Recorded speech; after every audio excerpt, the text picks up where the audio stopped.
پیارے بچوں، السلام علیکم ورحمۃ اللہ وبرکاتہ۔ آج ہم حدیث نمبر 5 یاد کریں گے انشاءاللہ۔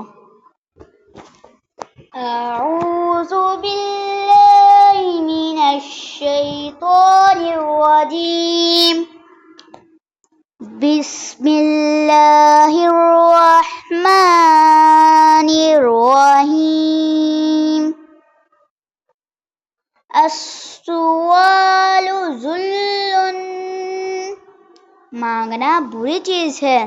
پیارے بچوں، اللہ کو اچھا نہیں لگتا کہ ہم اللہ کو چھوڑ کر کسی اور سے مانگیں، اس لیے ہمیں ہر چیز اللہ ہی سے مانگنی چاہیے۔ یہاں تک کہ ہمارے گھر سے نمک بھی ختم ہو جائے وہ بھی اللہ ہی سے مانگنا چاہیے۔ اگر جوتے کا تسمہ بھی ٹوٹ جائے وہ بھی اللہ ہی سے مانگنا چاہیے۔